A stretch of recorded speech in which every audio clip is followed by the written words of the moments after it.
Fala, Dev, beleza? Como que você tá? Mike Brito na área. Como que vocês estão? Vamos falando aí no chat, vamos chegando. Hoje eu tô aqui com o Thiago, grande Thiagão Lima, da Link API. Daqui a pouquinho vocês vão entender melhor o trabalho do Thiagão. Mas vamos lá, eu quero ver vocês aqui. Bom dia, Zagatti. Zagatti também tá em todas, né? Brunão, fala aí, João Vitor, Michele, tudo bem? Caio, André, Pablão, e aí, Pablo Gomes? Kaique, Letícia, Lubini, vamos lá, Aline, Arthur, Paulo, Gabriel, Rafael Almeida, Nelson, eita, bati aqui no microfone, Lohan Costa, Francisco, Lubini, falei já, né? Priscila, Diego, e galera, muito legal. Tá todo mundo me ouvindo bem? Tá bem show aí o som. Fala, Nádia. Conseguiu arrumar o seu computador, Nádia? Tinha perdido ali, tinha dado um problema, né? Luiz, Marcelo, Bruno, Israel, Sandro, Maicon, Caizan, Natália, Matheus, Ícaro, Thiago Marinho, grande Thiagão. Fala aí, Ron, Felipe, Mari. Que bom ver cada um de vocês aqui, né? Que bom que vocês estão ouvindo bem aí também. E aí a gente vai esperar aquele pouquinho, né? Vamos dar um tempinho aqui, vamos fazendo uma sala aqui com o Thiagão e com vocês, até que a gente comece de fato. Vamos esperar o pessoal chegar, né? Thiagão, você tá falando da onde? São Paulo mesmo. São Paulo, né, cara? Capitalzão? Isso. E sempre foi daí? Você sempre foi daí? Sempre fui daqui. Já fiquei um tempo fora, mais nos Estados Unidos, mas eu sempre fui de São Paulo mesmo. Ah, que legal, cara. Aí a correria é bem insana, né? Nossa, total. A gente não para um segundo. Que massa, maninho. Fala, Biro, beleza? Maurício, olha aí. Antônio Carlos, Rafael Almeida. O que tá escrito aqui? Ah, vamos dar um vídeo, galerinha, ajudar a Rocket. Legal, fiquem tranquilos. Essa live, ela é mais para os alunos, é mais interna, mas é muito bonito ver likes mesmo. Se você quiser colocar o seu like, fica à vontade. Joel, Rodrigo, André, Jordan, Queiroga. Ó, eu conheço um cantor que tem o sobrenome Queiroga, hein? Kaique Giovanni, tudo bem, querido? Paula. Que massa. Que bom ver vocês por aqui, galera, mais uma vez. Tiagão, ontem tinha gente até da Angola, cara. Pra você ter uma ideia. Caramba, aqui. Que legal. Tem gente acho que Canadá também, se eu bem me lembro, do Portugal. Então, salve a todo mundo aí. E de todo lugar do Brasil, é sempre muito bacana ver. Lá, o cara até falou aqui do cantor que eu tinha comentado, é isso aí. Maceió, Venezuela, Venezuela, Maria Lares, Ana Carolina, salve. Tem que fazer uma inglês daqui a pouco, hein, cara? Já. Você vê que massa, né, cara? A gente vê gente de todo lugar. Isso é muito bacana. Bom, pessoal, a gente vai, então, já começar a introdução. Legal? Bolívia. Maurício, caramba, Bolívia. Esse eu não tinha visto ainda. Muito massa, cara. Muito legal. Bom, a gente vai já dar um início. Vou começar... Vocês já sabem, então, olha, vamos só fazer uma revisão do que a gente viu até agora na Expansion Week. Primeiro dia, a gente falou bastante, né, sobre como que você pode melhorar a sua comunicação.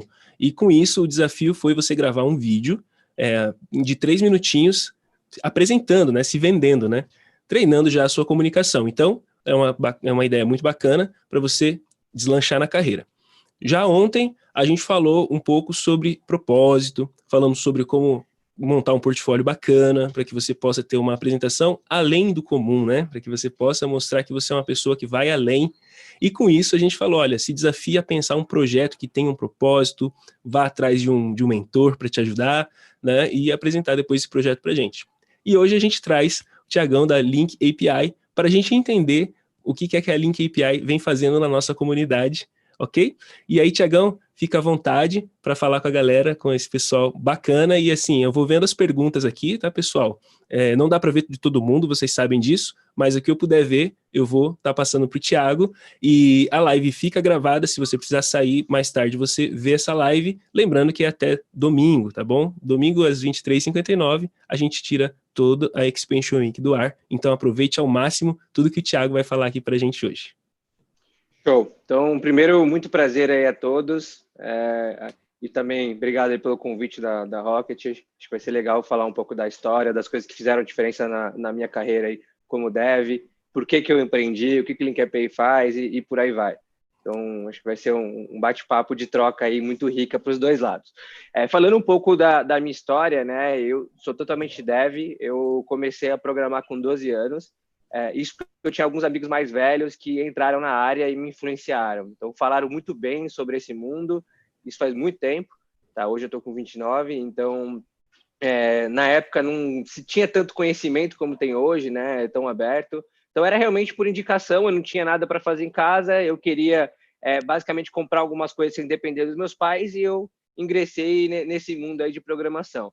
Acabei gostando e ajudei alguns amigos a fazer alguns freelas, né, em sistemas de farmácia, oficina, e aí na época estava muito forte Delphi, Java, e eu me aventurava um pouco em cada uma, não tinha nenhuma especialização.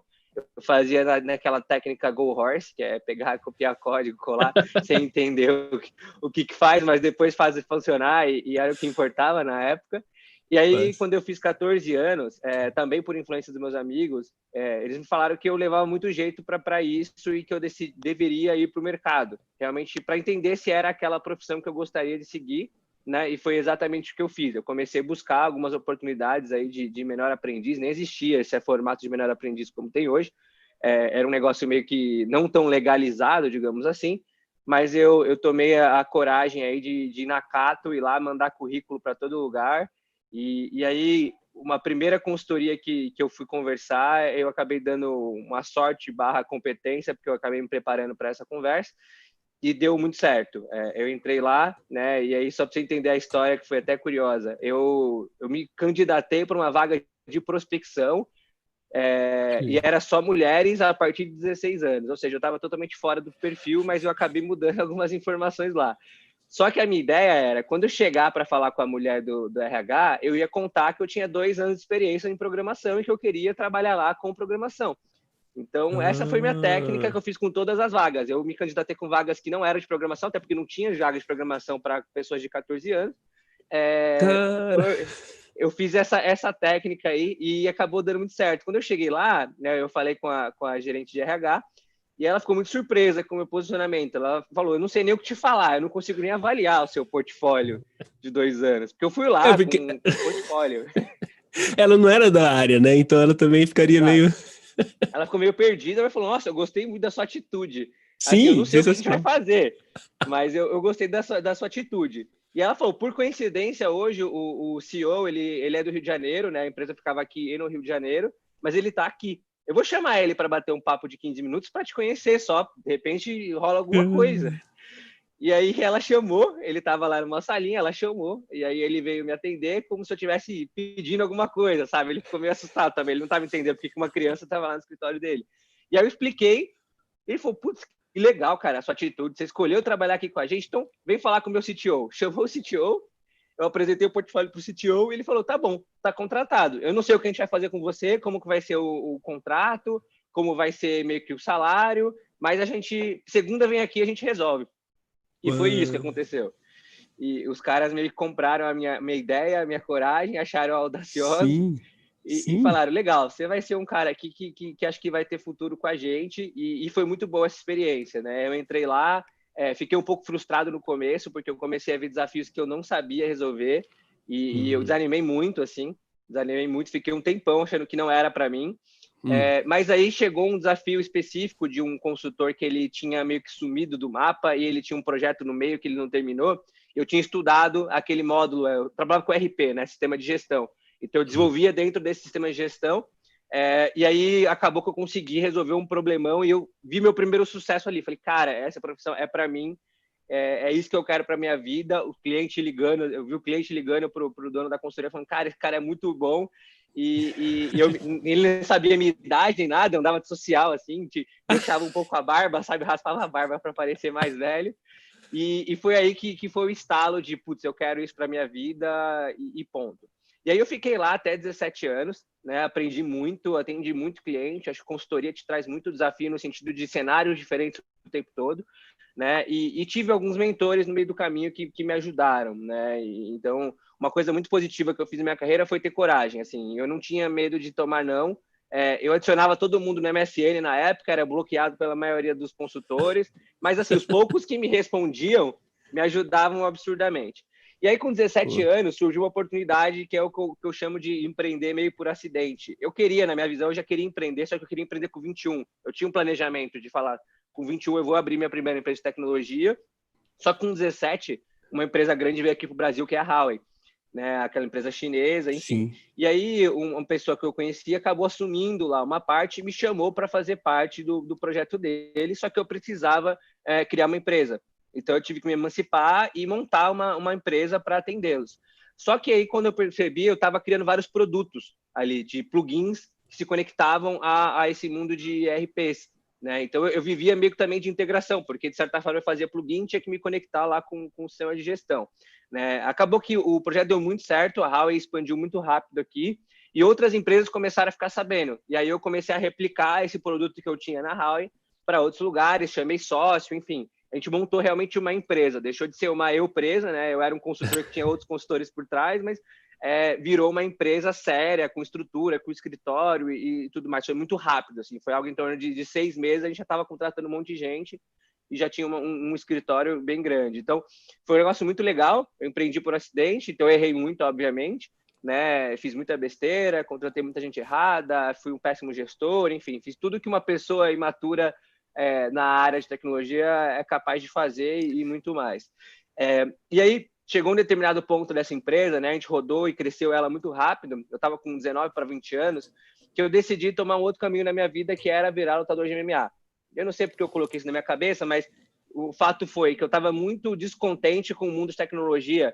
Eu já achava que eu já tinha vivido muito, eu não me sentia mais desafiado, eu já não estava com a mesma vibe dos meus sócios, sabe? Meus sócios eram muito mais velhos e eu seguia um ritmo diferente do deles, eles estavam construindo família, eu estava com 19 anos, então começou a ter alguns alinhamentos, eu comecei a ter muito estresse, comecei a ter alguns problemas de saúde por causa disso, eu cheguei, assim, por exemplo, a desmaiar andando por causa de estresse de trabalho.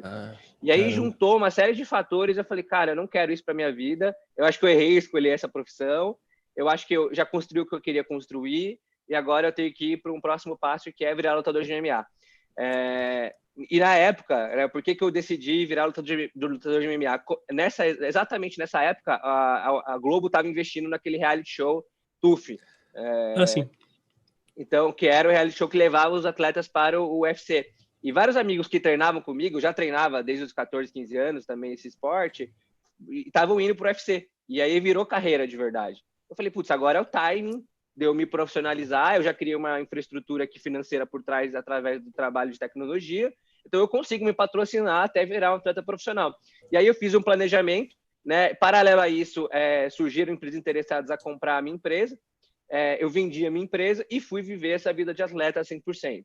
Então, comecei a treinar 3 vezes por dia, comecei a ser mais sério com a alimentação, e comecei a elevar aí o meu nível aí em todos os aspectos para lutar profissionalmente. Bom, aí eu fiz lutas profissionais, fiz 5 lutas profissionais e na minha quinta eu tive um acidente. Um acidente um pouco grave, eu quebrei 2 ossos da minha perna, fratura exposta, meu osso saiu 3 polegadas, e aí eu ia ter que ficar 1 ano e meio parado, né? Quando o médico me falou isso, eu falei, putz, ferrou. Eu sou uma pessoa inquieta demais e é complicado para mim ficar em casa assistindo Ana Maria Braga, Malhação, e durante um período foi isso, tá? Porque eu não podia andar. Então eu fiquei um tempo em casa só assistindo TV e eu comecei a ficar muito mal da cabeça. E aí eu decidi fazer a única coisa que eu sabia fazer, que era programar.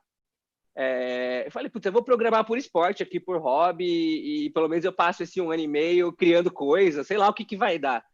E comecei a estudar tecnologias novas. E a Microsoft estava investindo em algumas tecnologias de interfaces gráficas, né, chamadas WPF, Silverlight, aí tinha também a arquitetura de serviços WCF, enfim. Acho só do que é dessa época aí que eu lembro que do vai Silverlight, cara.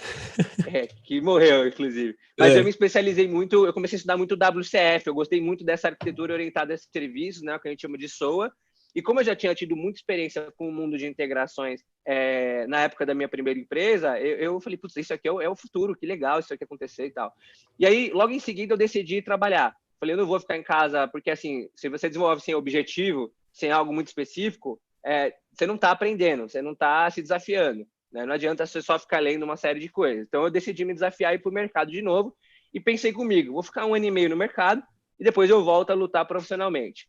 Aí eu fui chamado para ser diretor de tecnologia de uma empresa chamada F-Câmara, que é uma fábrica de software grande. Na época tinha umas 200, 300 pessoas. Então eu tinha que fazer toda a transformação digital lá, internamente, externamente, mudar método, mudar tecnologia, enfim, criar toda uma nova arquitetura de desenvolvimento para a empresa. Acabou dando muito certo e eu me empolguei tanto no desafio lá que eu nem percebi que já tinha passado 1 ano e meio, 2 anos. E eu virei sócio dessa empresa, fui convidado para virar sócio dessa empresa. Então, aí, quando eu virei sócio, eu falei, nossa, que legal que eu estou construindo aqui, né? Assim, eu peguei uma estrutura de 200, 300 pessoas, e em 2015 a gente já estava com 700 pessoas. Dessas 700 pessoas, 90% era dev, que estavam meio que sob minha gestão. Então, eu gostei muito desse crescimento acelerado, de eu ter virado sócio, do resultado financeiro, enfim. Todo o conjunto me fez pensar que eu acho que eu deveria focar de novo na área de tecnologia. E a vida é isso, né? É uma dinâmica impressionante. Quando você percebe, Sim. O tempo já passou, as coisas já aconteceram e foi exatamente isso. Só que em 2015, quando a gente chegou a 700 pessoas, a gente decidiu mudar o modelo de negócio. Por quê? Quando você tem uma empresa de fábrica de software, você precisa contratar gente o tempo todo. A gente tinha, em média, 40, 50 vagas de devs por mês, assim. Era muita coisa. E a gente não conseguia contratar todo mundo já na época, né? A oferta e demanda da época dessa profissão já era muito complicada. Né? E não existia também remoto, era tudo realmente, tinha que ser São Paulo, naquela localização, então tinha um filtro ali que complicava a operação. E a gente não tinha nenhum produto ou tecnologia própria, né? A gente começou a repensar como é que a gente faz para escalar e chegar em outros países, sendo que a gente precisa contratar gente o tempo todo. E aí eu fui morar no Vale do Silício em 2015, então a ideia foi ficar um semestre lá, absorvendo novos conteúdos, absorvendo novas tendências de tecnologia e tudo mais. E foi uma experiência muito rica, porque eu vi o que ia acontecer no Brasil depois de 3, 4 anos, sabe? Já estava acontecendo lá, e o mundo SaaS, mundo de API, enfim, mundo de investimento de startup, então tudo isso que a gente está vendo agora, né, em 2015, lá no Vale, já estava muito forte. E aí, quando eu voltei para o Brasil em 2016, a ideia foi criar outras 2 iniciativas. O que eram essas 2 iniciativas? A primeira era montar um fundo de investimento de startup. Então, a gente já tinha uma estrutura grande de empresa, então vamos usar esse financeiro que a gente gera em investir em startups que estão começando e que podem potencializar o nosso negócio. Então, eu fui responsável por criar essa tese. Quando chegou no Brasil, eu comecei a falar com startups e a gente investiu em 3 startups. Então, foi o ponto start aí em 2016. A outra iniciativa paralela, e curiosamente, que deu origem para o Link API, foi que a gente pensou em representar tecnologias de fora. Então, falando, cara, vamos trazer tecnologias muito inovadoras que não chegam aqui no Brasil, que a gente vai ter uma oferta de valor, uma proposição de valor muito boa para os clientes. Né? Imagina eu chegar para um cliente aqui no Brasil e falar, olha essa tecnologia que eu estou importando, que eu vou implantar para você e tudo mais. E aí, nessas primeiras conversas com parceiros lá dos Estados Unidos, veio a MuleSoft, que hoje é meu maior concorrente. E aí, o que aconteceu de fato com essa parceria com a MuleSoft? A gente tentou embarcar o modelo comercial dele, só que era em dólar. Então, eu chegava para um cliente aqui, né, e além de $100 era um valor alto, e falava, ó, você vai pagar na plataforma aqui de integração $16 mil por mês. E meu cliente era grande, mas ele não ia pagar isso para testar. Ele falou, cara, é melhor eu contratar dev aqui e fazer na mão. Não vou pagar $16 mil. Isso que o dólar nem era o que está hoje. Né? E o outro problema que para mim foi o mais agravante, logo quando a gente pegou o MuleSoft, que é um software open source, na plataforma open source, eu passei para o meu time de dev, para os melhores devs testarem a plataforma e verem como é que funcionava. E aí eles me retornaram, todos eles, de forma unânime, falaram, cara, achei horrível. A experiência como dev é péssima. Eu demorei 3, 4 semanas para fazer minha primeira integração lá. Assim, 3, 4 semanas já teria terminado a minha integração. Aí eu fiquei, caramba, como é que esses caras são líderes de mercado, são tão grandes e não tem uma experiência boa para o dev, né? Que é o principal usuário de uma plataforma de desenvolvimento de integração ou de APIs. Né? E aí fiquei com isso na cabeça, me provocou muito, né?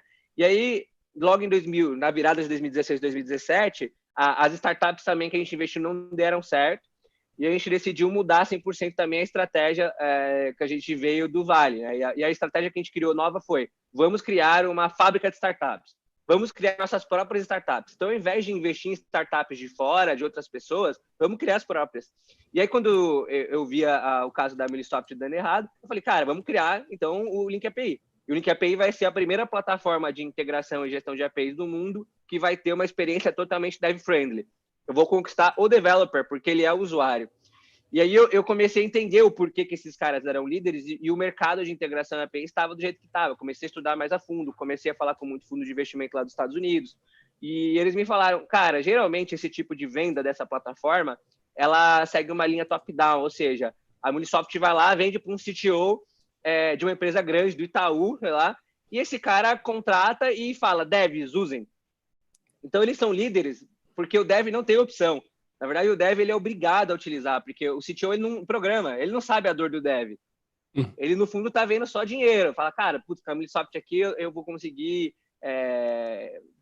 economizar dinheiro, e então é isso que importa e tal. Vou ter uma estrutura de APIs, vou ter toda uma governança, uma gestão mais profissional. E aí, quando passava para os devs, cara, os devs viravam meio que haters nesse sentido.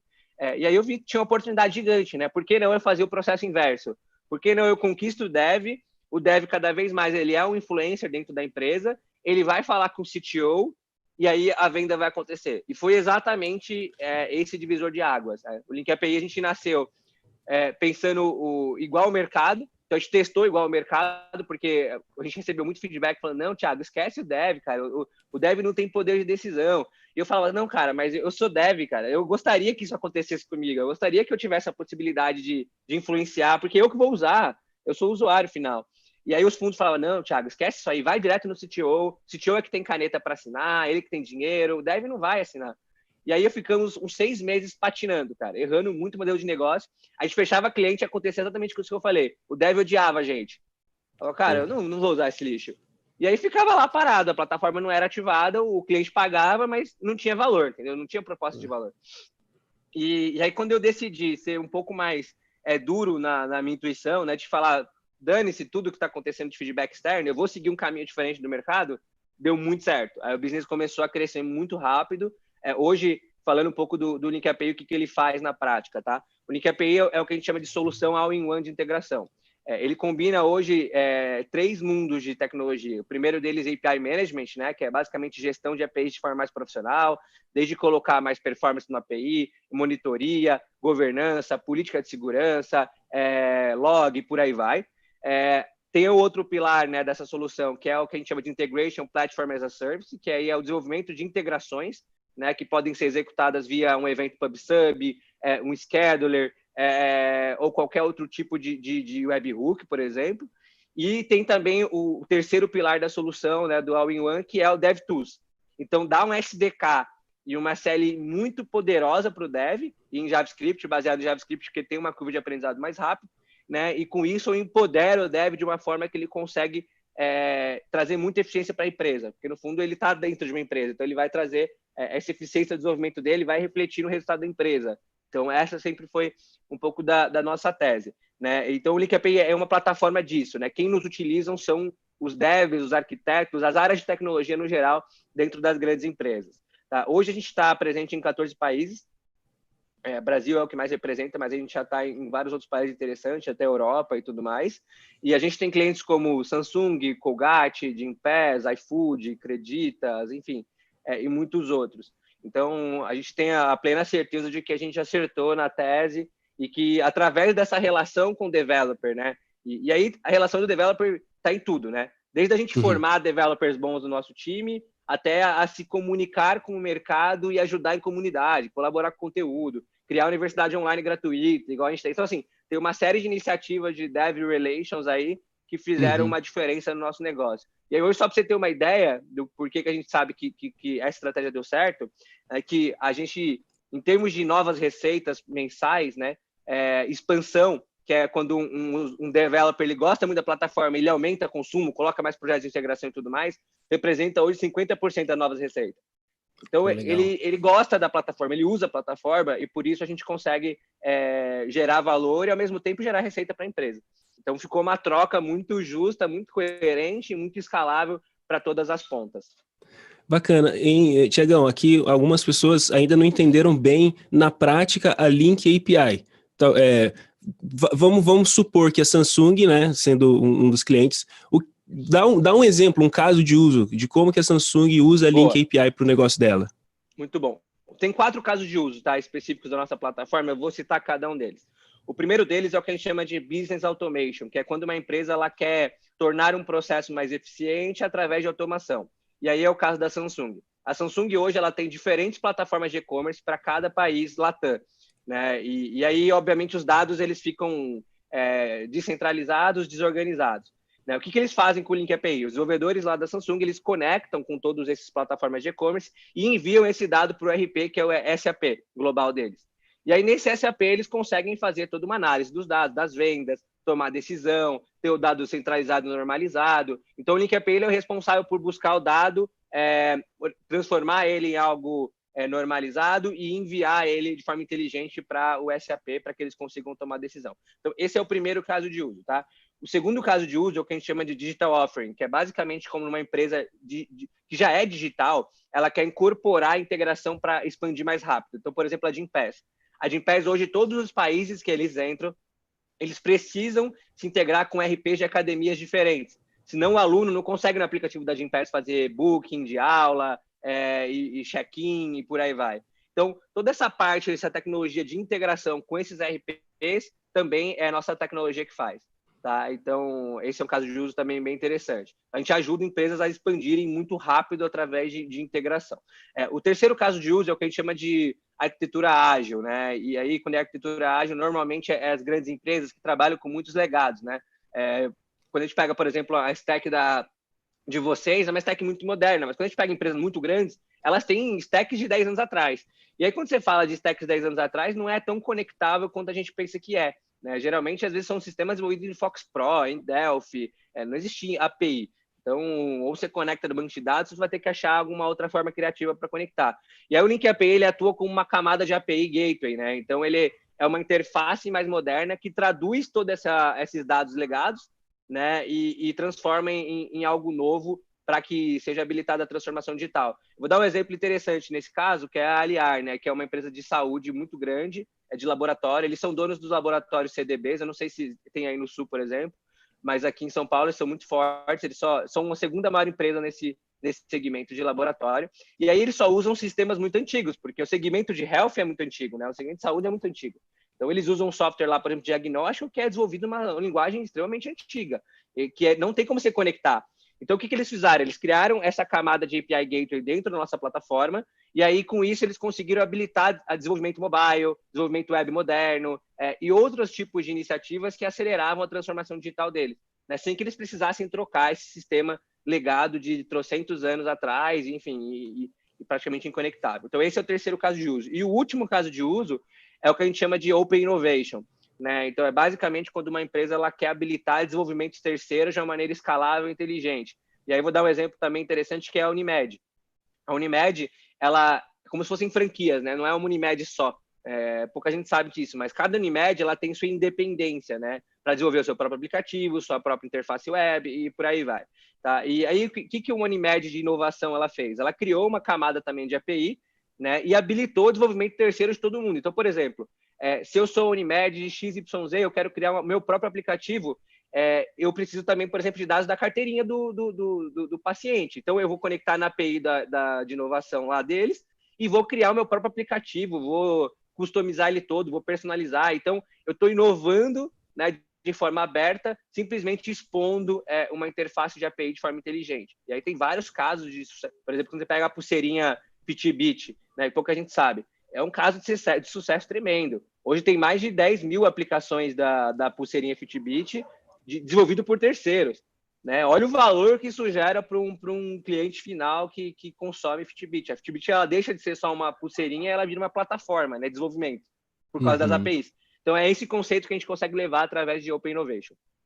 Bacana, cara, que legal, hein? E o pessoal já tá aqui nos comentários falando, nossa, mas deve ser muito difícil o currículo de um Dev Júnior para entrar numa Link API, deve ser muito complexo. Aí eu queria saber um pouco como que é o desenvolvimento pessoal dos devs que trabalham na Link API, como que vocês enxergam isso aí? Muito bom, ótima pergunta. Assim, a gente, sinceramente, liga muito mais para soft skills do que hard skills. Olha Ou que legal seja, aí. comportamento, características que você citou no começo, a comunicação. Cara, isso é essencial para trabalhar com a gente. Assim, a gente tem um peso muito maior da comunicação do que tecnologia. Por quê? Tecnologia muda o tempo todo. Tá? Então, se aquela pessoa ela tem uma curva de aprendizado rápido, ela sabe ter uma inteligência ali na aplicação da tecnologia, cara, ela vai conseguir se adequar e vai conseguir atender a necessidade da nossa empresa. Tá? Então, eu estou dizendo que não é importante o quesito técnico, é importante Claro, sim, tem teste técnico para entrar lá, mas eu estou dizendo que o peso, talvez, do comportamento, já aconteceram vários casos, por exemplo, de candidatos que não passaram no teste técnico e me mandaram mensagem direta, falou, cara, eu sou assim, assim, assado, meu comportamento vai ser assim, você pode ter certeza que eu vou superar esse desafio. A gente contratou e deu certo, aconteceu isso. Que legal, cara. Então, É mais ou menos a coragem e a isso. atitude que você teve lá atrás, né? Você já sabe também se o cara tem o feeling, né, pra coisa, né, cara? Porque às vezes o cara, assim, quando é júnior, né, ele não conhece meios como uma Rocket, por exemplo. Às vezes ele está trabalhando num lugar lá há 2, 3 anos que não potencializa ele, sabe? Que não traz os desafios de tecnologia. Ele fica um cara ali no suporte o tempo todo, manutenção do código, ele nunca criou algo do zero no end-to-end. Então, às vezes o cara é bom, mas ele tá ali isolado naquele campo de visão de que aquela empresa que ele trabalha. E tem muito talento que está assim, infelizmente, né? E por isso que eu gosto tanto de projetos educacionais como o de vocês, porque eu acho que não é uma questão só de conteúdo. Você encoraja o cara a olhar um campo de visão, você encoraja o cara a olhar o mercado. E o Dev, ele tem essa dificuldade, tá? Ele por ser um perfil mais introspectivo, né? Ele não sabe se vender, ele não sabe se comunicar. Então, eu acho fantástico quando eu vejo projetos como o de vocês que traz essa provocação para o dev. Eu costumo falar que eu sou um dev que aprendeu a se comunicar. E por isso que eu virei um empreendedor que no fundo, deu certo. Assim, se eu não soubesse me comunicar, provavelmente eu não estaria onde eu estou.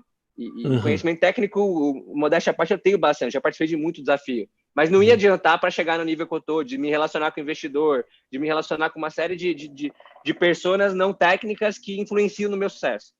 Sim, fato. E assim, algumas pessoas até falaram, não, mas ó, ele é um ponto fora da curva, não se comparem e tal, porque às vezes o pessoal tende a pegar a história do Thiago e falar, cara, mas aí é muito difícil ser esse cara. Não, você não deve ser o Thiago é o Thiago, você deve ser você, só que você tem que entender alguns padrões. Coragem, comunicação, essas coisas são desenvolvidas, você consegue desenvolver isso, né? Se relacionar com as pessoas, dar um passo a mais, se desafiar, tudo isso um dev comum consegue fazer, ele tem que se esforçar para fazer se isso não for natural, entende? Então fiquem tranquilos, né? A história do Thiago vem para motivar a gente e jogar a gente para cima, né? E talvez Thiago, eu seja até fora da curva pro negativo, cara, eu digo, porque eu dei muitas idas e vindas, assim, eu tô desde os 12 e eu comecei a dar certo muito tarde, até desde tanto tempo que eu trabalhei. Então, levem o que ele falou, realmente, as características e os padrões é o mais importante. Eu tenho outros casos que eu posso citar de sócios meus também, que eu ajudei na formação, que foi isso. Perfeito. Perfeito. Aí, Thiagão, vamos lá. Aí a pessoa chega, então, tá interessada em trabalhar na Link API. Aí ela vai ter uma conversa e onde vocês provavelmente percebem, tem um ritual provavelmente aí de prático, né? Mas vocês percebem o perfil da pessoa e fala, cara, interessante esse cara aqui. Aí, como que vocês veem a jornada desse dev dentro da Link API? Como que vocês veem o júnior, o pleno, o sênior? Boa. A gente tem um plano de carreira super mega estruturado, assim, de passo a passo, desde júnior 1, 2, 3, 4, assim, tudo que a gente espera em termos de soft skills desse cara, né? E a gente vai fazendo o degrau por degrau, né? E de forma muito visível e consistente. A gente faz essas revisões geralmente mais completas a cada 3 meses. E aí a gente tem todo um processo de acompanhamento, né? Isso é o processo padrão de plano de carreira lá dentro. Então, eu tenho uma área, por exemplo, específica de people, que fica perguntando se a pessoa está se sentindo evoluindo, como é que está a gestão do gestor, se o gestor está potencializando ela. Então, essa parte de formação, para a gente, ela entra como um motor de escalar, né? Então, por isso ela é tão importante. Não é um trabalho educacional em si, isso é um trabalho de business mesmo. Se a gente não forma bons profissionais, a gente consequentemente não tem bons resultados. E aí, por outro lado, existe um programa especial, que é um programa onde a gente, ao invés de tentar trazer todo mundo para o mesmo nível, é um programa onde a gente identifica talentos com potencial muito fora da curva. Então, geralmente, assim, cada squad tem 1 ou 2, né? E aí, desses 1 ou 2, eles recebem um programa acelerado com a minha parte, com a minha participação. Então, aí nesse caso, além desse acompanhamento padrão de programa de formação e de plano de carreira, tem um acelerador que sou eu, falando, ó, cara, esse caminho, e aí a gente potencializa os caras que estão indo muito bem. Por que a gente segue essa linha, tá? Muita gente questiona, por que você não tenta levar todo mundo para o mesmo nível e ao invés disso você tenta potencializar o cara que está melhor, né?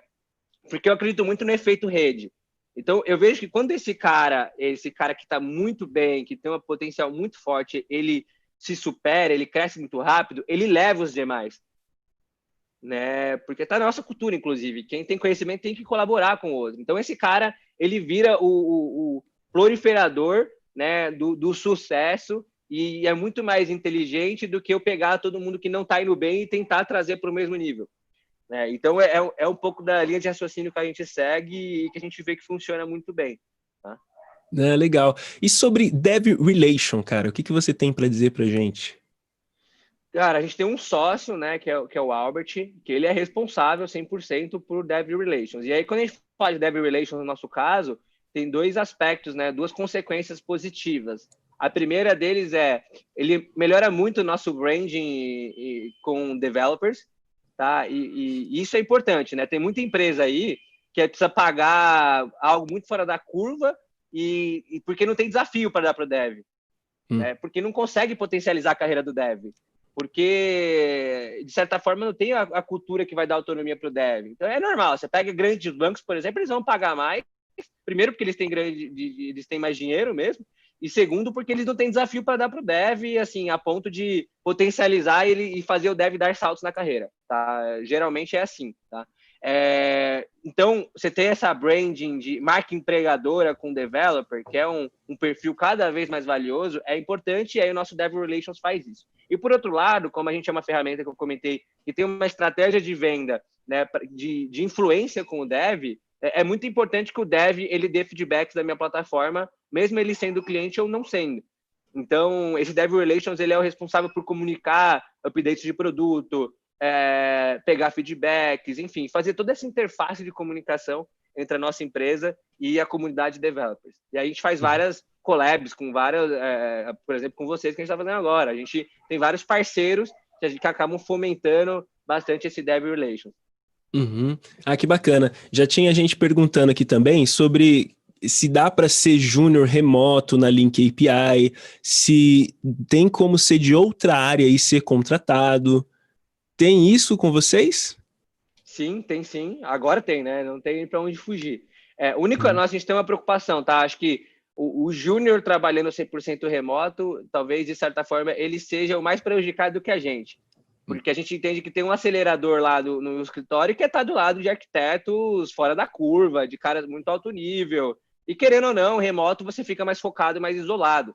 Então, a gente entende que o sênior e o pleno funciona muito melhor, mas que o júnior não é impeditivo contratar júnior remoto, tá? A gente já está com essa abertura de mindset já faz pelo menos aí uns 3 meses, desde que quando aconteceu a pandemia a gente ficou obrigado a trabalhar remoto, viu que funcionou muito bem, então assim, não tem nem por que mudar, tá? Mas a gente entende que para o júnior talvez o híbrido seja o maior potencializador, né? O híbrido no sentido de uma vez por semana no escritório, seja o maior potencializador da carreira dele. Mas como eu disse, acho que o maior impactado nesse cenário de remoto é mais o dev do que a própria empresa. A gente, ok. Vocês vão continuar normal o caminho e o dev júnior ele precisa ter mais esse relacionamento com os outros mais avançados para ele poder impulsionar mais rápido também, né? Faz sentido, sim. E aí perguntaram aqui também sobre como que é a visão, deixa eu ver, cadê? Qual é a participação das mulheres no quadro de vocês? Uma boa pergunta, Silvia. Infelizmente, na área tech, a gente tem pouquíssimas.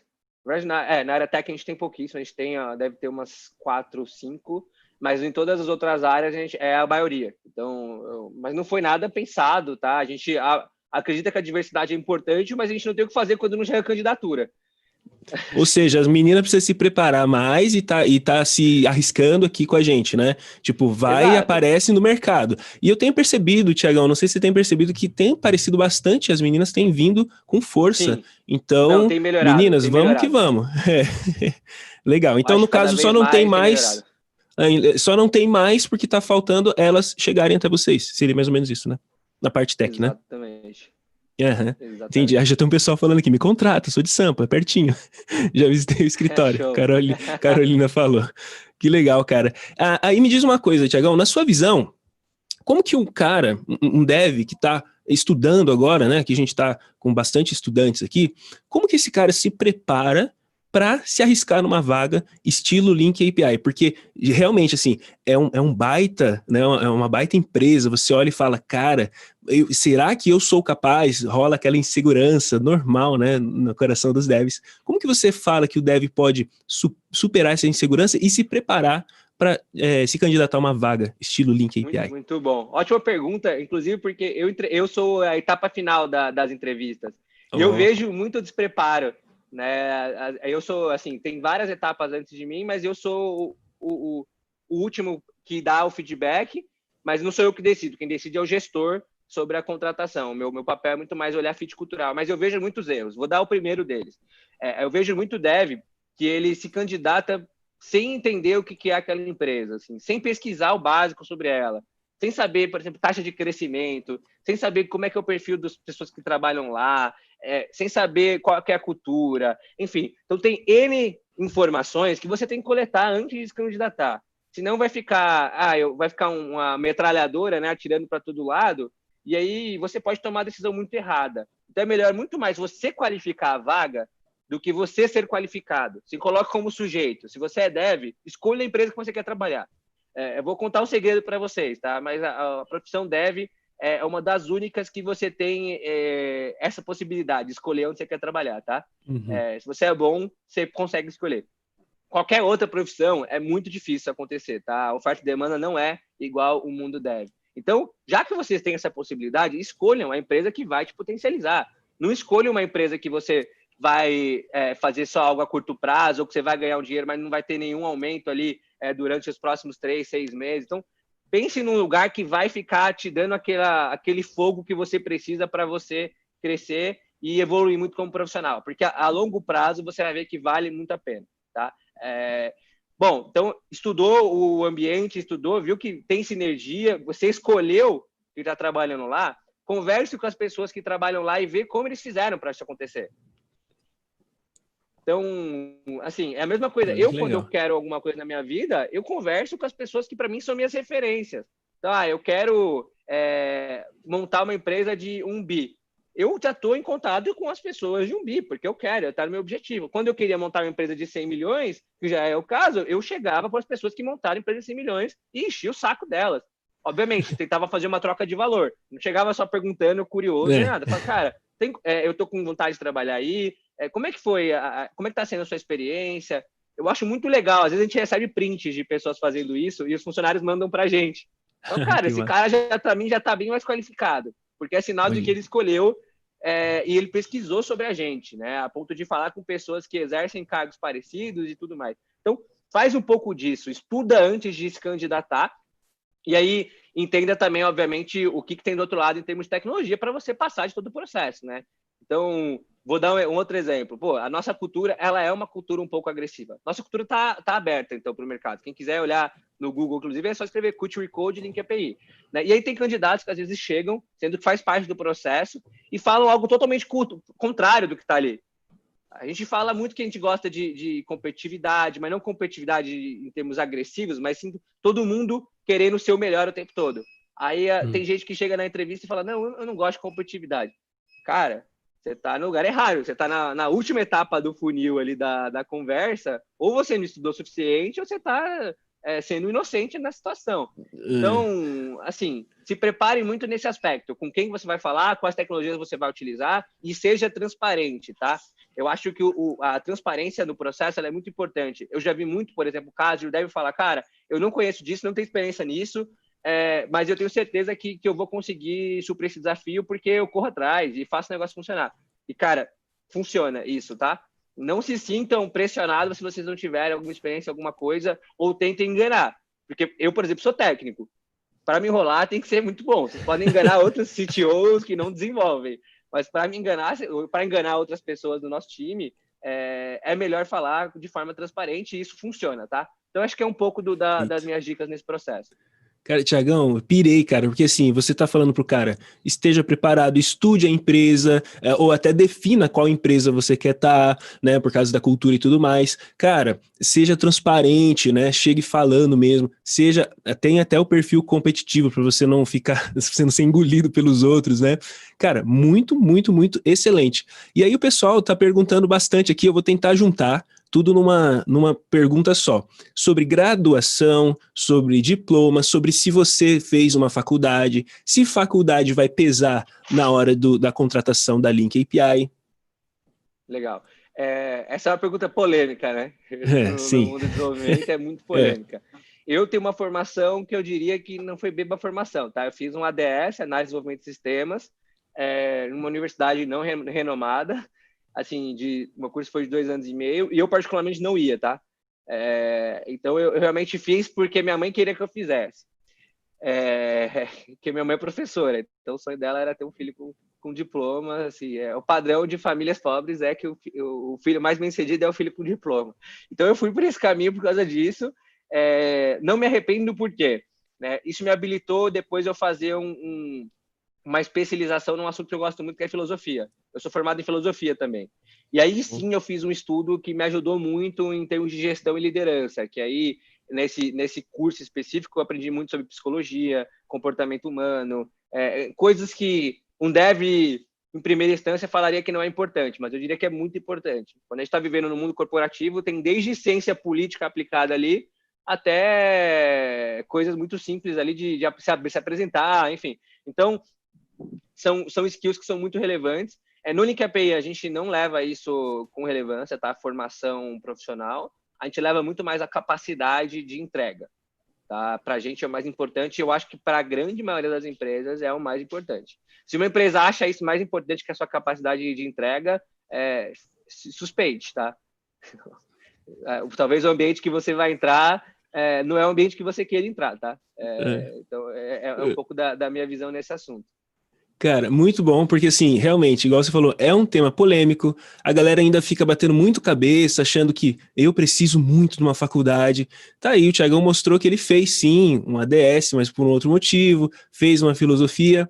Mas, gente, ele tá falando que o mais importante é a capacidade de entrega. E a gente percebe isso, eu percebo isso também. Antes, eu até batia um pouco contra a faculdade, mas eu não estava vendo uma esfera toda. Tipo, a faculdade, ela tem um motivo, né? Ela vai te ajudar a dar um mapa bem grande. Se você quer ser um educador, um mestre, ou ser um pesquisador aprofundado em um assunto específico, você precisa de uma faculdade. Você precisa entrar num órgão governamental que pede, ou alguma vaga que pede.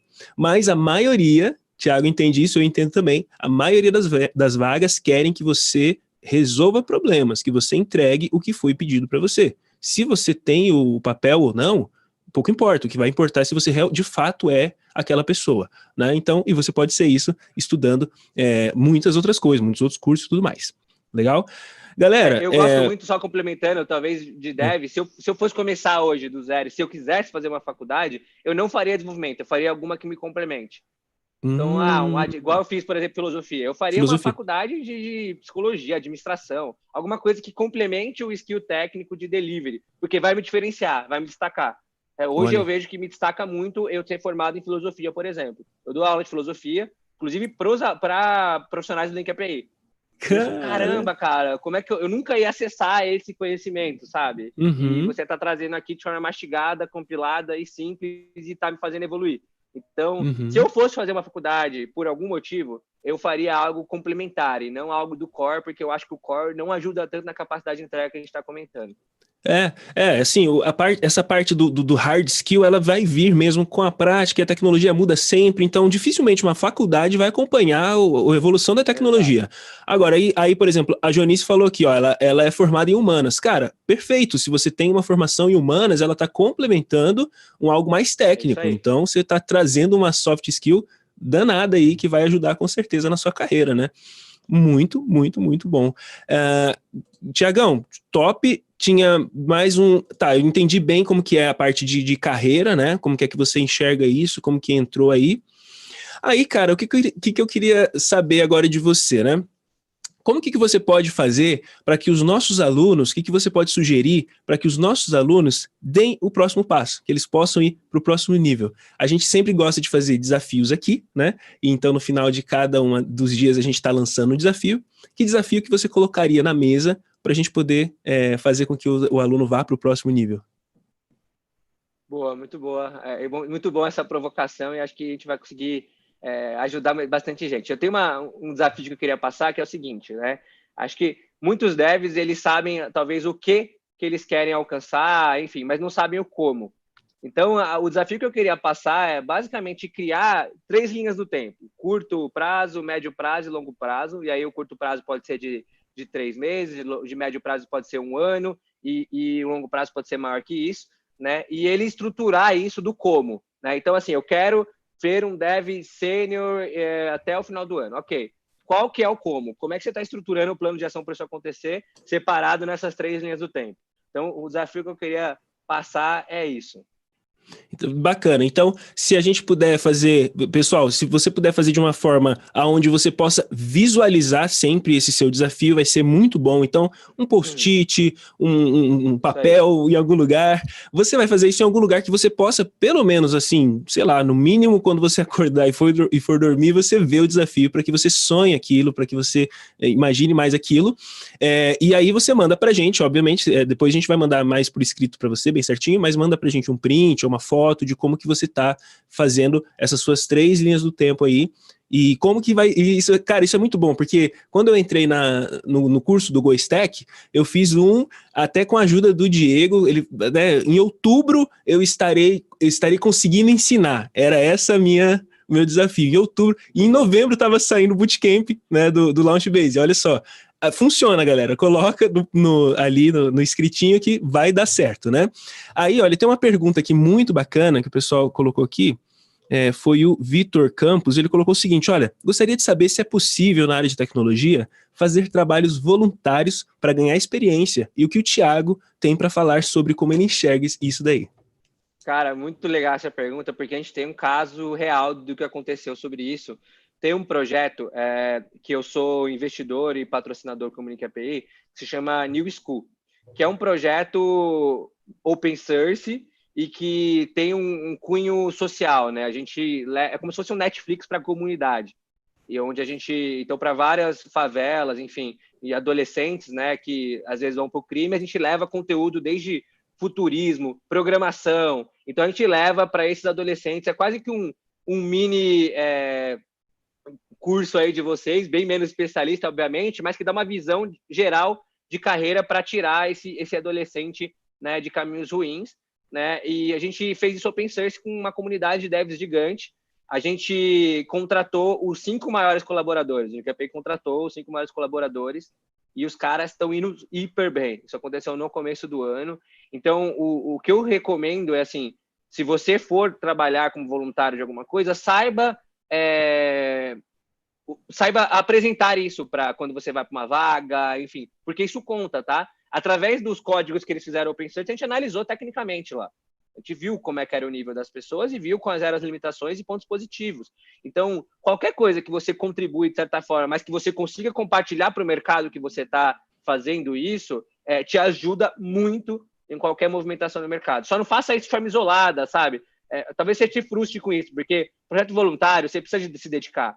Uhum. E muitas vezes é um negócio importante, então não faça somente por fazer. Saiba que isso vai te ajudar, obviamente não foque só na ajuda, né? O voluntário você faz pelo bem, mas saiba que isso pode te ajudar se você souber usar isso de forma inteligente. Então, sou super a favor, cara.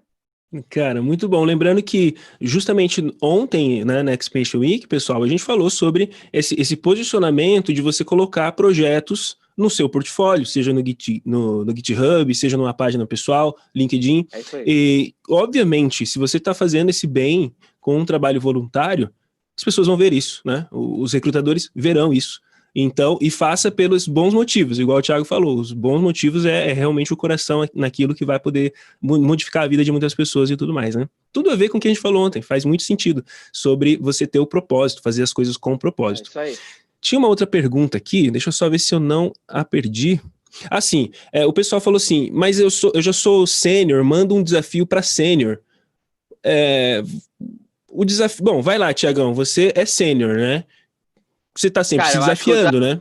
Eu acho que o desafio é o mesmo, tá? O que é o próximo passo. Se você quer ser um arquiteto, se você quer ficar um especialista em alguma tecnologia, se você quer liderar time, enfim, é o mesmo desafio, tá? É muito mais de você conseguir desenhar esse o seu próximo passo. Eu sei que quanto mais você vai elevando o nível, mais difícil fica de você desenhar o quê? Porque às vezes você acha que você está num teto. Mas abra a sua visão e pense que tem desafios tecnológicos muito maiores do que você faz hoje. Então pode ser desde, eu quero participar de um projeto que tenha 1 bilhão de transações. Cara, isso é um desafio gigantesco tecnicamente. Hoje, por exemplo, no Link API, o que meus devs gostam muito de se desafiar, mesmo um sênior, cara, eu quero aumentar esse volume aqui dessa arquitetura. Hoje a gente roda, em média, 5 bilhões de integrações por mês. Imagina o orgulho que esses devs lá nossos têm de ter montado essa arquitetura, essa estrutura. Então, assim, o sênior é a mesma coisa. Você tem que buscar o próximo passo. E o próximo passo é maior do que você tem hoje. Bacana. Deixa eu só ajudar um colega aqui de um comentário que talvez ele não tenha entendido a nossa colocação sobre o estudo, né? A gente justamente está batendo que você precisa estudar, querido, muito, né? Muito. Não é porque a gente falou que em alguns casos a faculdade, e olha só, a faculdade não é o único estudo, né, que existe, a gente está estudando sempre. Né? Então, talvez o nosso jeito de colocar o papel da faculdade não foi muito bom para o entendimento do aluno, mas fiquem tranquilos, a gente acredita sim que a faculdade é muito boa, né? Você só precisa se alinhar com o teu propósito. Se o teu propósito é trabalhar numa empresa que está pedindo, você tem que fazer. Se o teu propósito é ser um educador, é ser um cara pesquisador, tem que fazer. Né? É só olhar bem o que é cada coisa. A gente está dizendo que talvez, né, para muita parte do mercado, a faculdade ela não vai definir se você vai entrar ou não naquela vaga. É só isso, tá bom? Mas é isso aí, querido. Você tem que estudar mesmo, é isso aí. A gente concorda com você, que você falou aqui. Gente, é isso, o teto, né? Não tem o teto, não tem o limite, né? Se você é sênior, cara, na hora que você falou aí, poxa, você lutou pelos 100 milhões, né? Agora tá lutando pelo bilhão. Não tem teto, né? E quando chegar no bilhão, sempre vai ter alguém a mais que você vai olhar e vai falar, tá, o que é que eu vou me desafiar a melhorar para eu ir pro próximo nível, né? O próximo nível sempre existe, né? Isso é legal, né, cara? Pô, já dizia a música, né, cara? Não é sobre chegar lá no topo da montanha, é sobre a caminhada que você vai fazer, que é incrível, é sensacional, né? Pessoal, e aí? Deixa eu ver se tem mais alguma coisa. Tiagão, se você quiser falar alguma coisa específica e deixar de mensagem pra gente, já fique à vontade, a gente tá chegando nos minutos finais. E eu só queria ver... legal, pessoal... carreira... Assim, vocês acham que a experiência em outras carreiras são importantes de mencionar em um processo seletivo? Eu acho essa pergunta muito boa do Rodrigo, porque sempre que, lá no passado, que eu ia querer fazer uma entrevista, eu não sabia se era legal ou não eu falar que, por exemplo, eu gosto de música, né? Tá bem fora da parte de dev, mas eu não sabia disso. E é muito boa, muito válida essa pergunta. Vale a pena falar de outras experiências na hora de se candidatar? Na minha visão, sim. Tá? Eu sempre, pelo menos eu, como uma pessoa que participa de um processo de recrutamento, eu levo muito em conta, porque é complementar, né? No fundo, né, o que você tem que buscar quando você apresenta esse tipo de coisa é o quanto isso influenciou positivamente para você chegar onde você chegou. Então, o interdisciplinar, né, que a gente chama, que é a união das disciplinas. Então, como eu disse, por exemplo, da filosofia, né, para muitos, talvez, formados em filosofia, alguns devs não falariam isso porque acham que não é relevante. Mas porque é um diferencial. O que eu aprendi em filosofia é o que eu aplico em gestão. Então, os conhecimentos que eu adquiri lá têm uma intersecção com os conhecimentos que eu executo no dia a dia. Eu já, por exemplo, já contratei pessoas, até curioso, casos de sucesso muito legais de pessoas de 32, 33 anos que estavam mudando de profissão e que eram super bem-sucedidas em profissões anteriores, por exemplo, fisioterapeuta. Tem um cara que começou comigo como estagiário, com uns 32 anos, que era fisioterapeuta já formado, já trabalhava com isso há muito tempo, deu muito certo comigo e hoje ele é empreendedor. Então, já deve ter passado uns 5 anos, ele virou dev sênior, enfim, arquiteto numa empresa, e hoje ele é empreendedor. Ele montou uma empresa esse ano e eu sou um dos mentores dele. Então, esse é o caso específico que ele me apresentou isso da fisioterapia dele, e eu vi como um lado positivo, porque ele tinha vários outros skills, né? Pô, fisioterapia não é simples, você tem que lidar com pessoas que estão ali ruim, né? Então, algum skill ali de comunicação, de empatia, ele tinha e que era positivo levar para o mundo do desenvolvimento. Então, eu sou a favor, contanto que você saiba apresentar a intersecção dessa disciplina. Legal, legal. Tem que traçar o paralelo, né? Senão não vai fazer muito sentido ficar desconexo, né? Cara, legal. Há bastante pergunta aqui sobre quais as tecnologias que a Link API utiliza. Boa. A gente utiliza muito Node, a gente utiliza muito Go. Na verdade, Go a gente começou a utilizar recentemente. A gente utiliza muito Elasticsearch.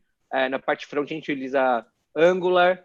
A gente utiliza muito RabbitMQ, Kibana, enfim. A gente utiliza muito da stack moderna mesmo. Acho que o que a gente não utiliza, talvez que esteja muito no hype, é a parte do React. Todo o restante a gente utiliza muito, principalmente Node, assim, nossa plataforma ela é muito baseada em Node, até porque o desenvolvimento dentro dela é em JavaScript, né? Os desenvolvedores usam JavaScript, então a gente acaba usando o Node ali como base principal, e aí tem alguns auxílios, desde de Go, de Python, enfim, e tem uma stack bem complexa por trás aí. Tá, bacana, Kubernetes, bacana. muito Kubernetes, enfim. Uhum.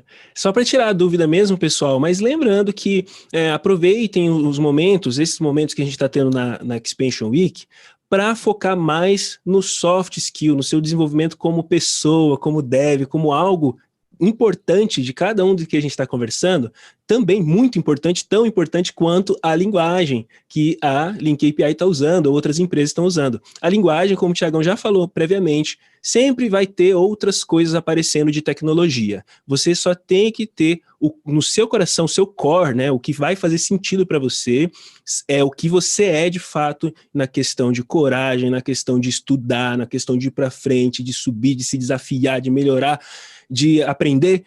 Quer dizer, tudo isso vai fazer sentido quando uma linguagem mudar, você não vai ser impactado, né? Você não está pautado, sua vida e sua carreira não está pautada em uma tecnologia só, mas simplesmente em crescer, em expandir. Por isso que é uma Expansion Week. A gente quer que você expanda muito além de somente a linguagem. Tudo bem?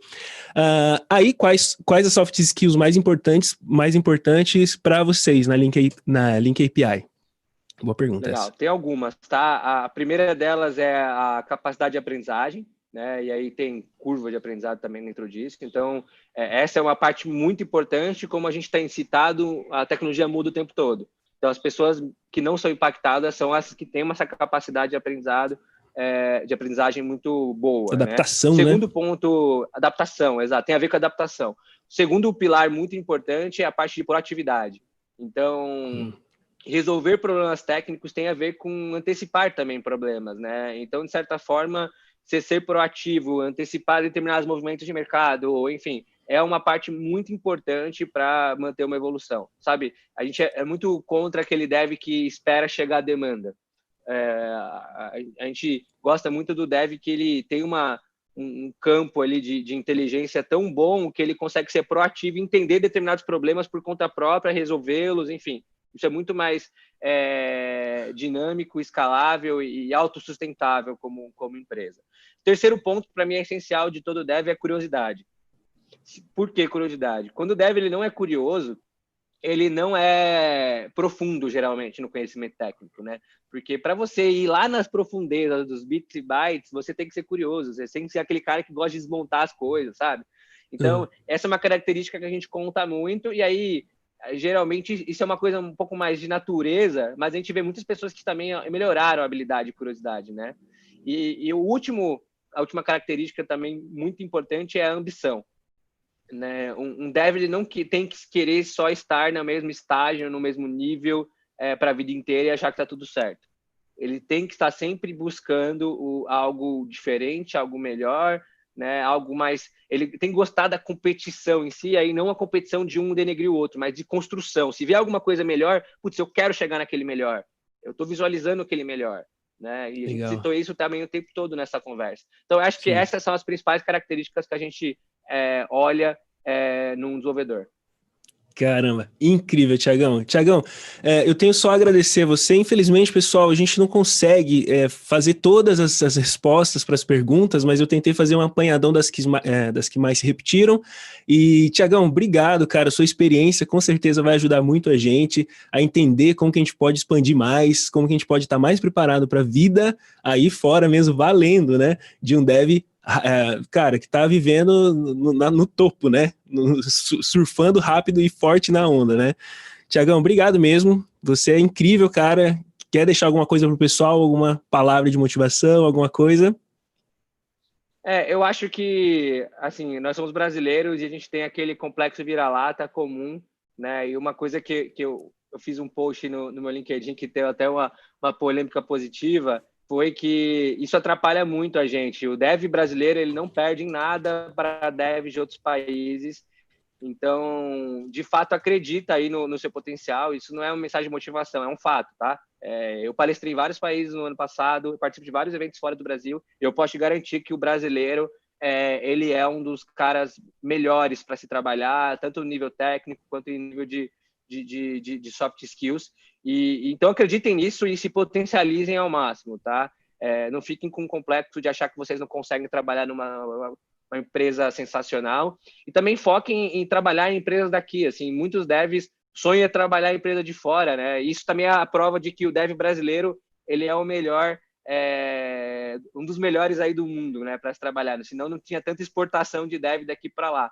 Então, trabalhe em empresas que têm mais orientação ao seu propósito, ao impacto que você quer gerar, enfim, tente usar outros tipos de variáveis que eu acho que possa realmente, acho que o nome eu gostei bastante, te expandir. Vocês têm esse potencial, o brasileiro tem essa característica, então vão em frente, estudem e façam o negócio acontecer. Acho que é esse o recado que eu queria dar. Tiagão, obrigado. Pessoal, eu deixei o LinkedIn do Tiagão aí no comentário, tudo bem? Se alguma pergunta muito específica que tem a ver aí, que a gente não pôde responder, eu tenho certeza que o Thiago vai conseguir te ver lá, tá bom? Então, manda uma mensaginha para ele, adiciona ele lá e tá tudo certo. E, pessoal, só relembrando, tá? O desafio de hoje, e a gente vai reforçar ele mais tarde, mandando para você com detalhes, mas é para você, então, colocar o seu próximo nível, para onde é que você quer ir em 3 etapas. E escreve isso em um lugar bem visível, que você possa estar relembrando, e aí, cara, eu tenho certeza que você vai chegar lá também. Tiagão, obrigado. Você é incrível mesmo, valeu. Um abração pro pessoal da Link API aí e um abração para cada um de vocês. A gente vai ficando por aqui. Tchau, tchau. Boa, tchau, tchau, pessoal.